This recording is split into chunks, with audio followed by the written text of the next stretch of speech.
Let's take a look at interest groups.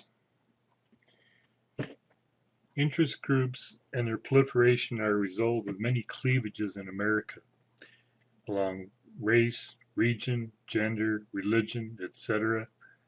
We have so many diversities and so many different ways that we pull ourselves. The Constitution allows many access points for groups.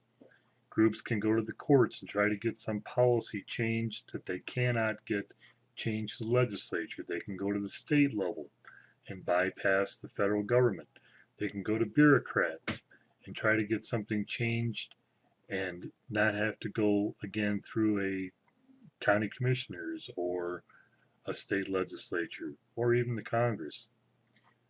You have a free media that allows groups to get all the free publicity they need to get their message out into the public.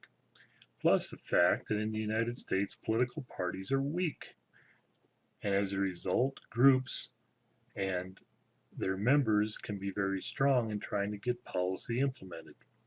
That's why looking back at our original point the first week, that I still look at pluralism as a good descriptor of American politics. So many different groups all trying to pull each other in different directions, all trying to implement policy, and there's so many different groups, and not one particular group is going to be able to control. You also have, with interest groups, broad economic interests from those who are low income, poor, to those who are wealthy. And they all have means by which to try to get policy implemented. Government policy pulls people in different directions. You have the emergence of strong leaders, such as Sarah Palin, who, working with groups associated with the Tea Party, are trying to get policies implemented and trying to get candidates for office to promise no new taxes. And of course, the expanding role of the government. Every time the government wants to get more involved in people's lives, you are going to have groups that are going to be pro and con for that government expansion. Kinds of organizations. You can have institutional organizations that are individual organizations that represent other organizations, business firms, bread and butter economic issues. Oftentimes these organizations are state and local governments trying to get what they can from the federal government, foundations that are trying to work for nonprofits, universities and colleges that try to get more and more grants from the federal government. Those are all organizations and interest groups. Can have membership interests. Some of those can be solidary, that exist for pleasure and companionship. The National Association for Colored People, Rotary Clubs, League of Women Voters, National Public Radio are solidary groups. There are some groups that offer material incentives, money and services to keep their membership alive. American Association of Retired Persons, ARP, Farm Bureau, American Medical Association, National Rifle Association.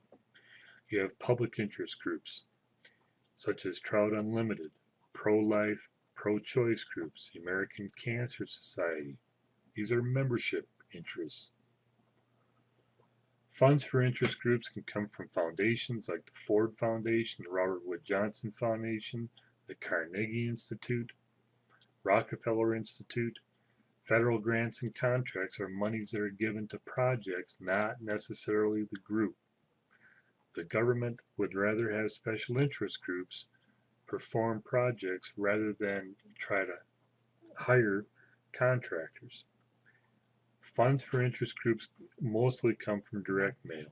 The modern means to get interest groups' ideas out to the public, asking for donations. What you need to understand is every time you throw a letter away from ARP or the National Rifle Association or some other membership interest, all they have to get is a 3% return from those mailings and they can make a profit.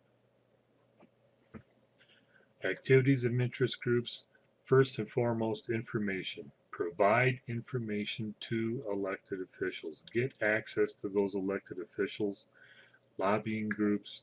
Every major interest group has a lobbying organization. Give those politicians cues, give them polls to tell them how their vote is going to make a difference. Public support with grassroots lobbying examples would be Medicare, um, trying to get policies changed with Social Security, abortion, civil rights. You have anti-government interest groups, primarily in the last few months, the Tea Party. Activities and interest groups also include getting money in political action committees, PACs. PACs have quintupled in the last 20 years. K Street in Washington, D.C. are where the lobbying groups, lobbyists, congregate, where they have their offices. Most political action committee, most PAC donations go to incumbents. Incumbents in Congress, those are the ones, it's very difficult to get an incumbent out of Congress. Incumbents will accept money from all PACs. All the PACs are asking is for the opportunity for FaceTime. Sit down with a Congress member, a member of the Representatives, the Senate, to give them information on how their votes are important. There's no evidence that PAC donations affect vote outcomes. Never has been. I doubt if there ever will be. Again, what lobbyists are looking for is FaceTime. Oftentimes you have a criticism for lobbying groups and interest groups that use the revolving door. Representatives and senators leave office and they get jobs with lobbyists. You do have laws today that no representative or senator can leave office. They have to take at least 1 year before joining a lobbying group. Demonstrations by interest groups are very important. Protest organizations to get the message out in the public.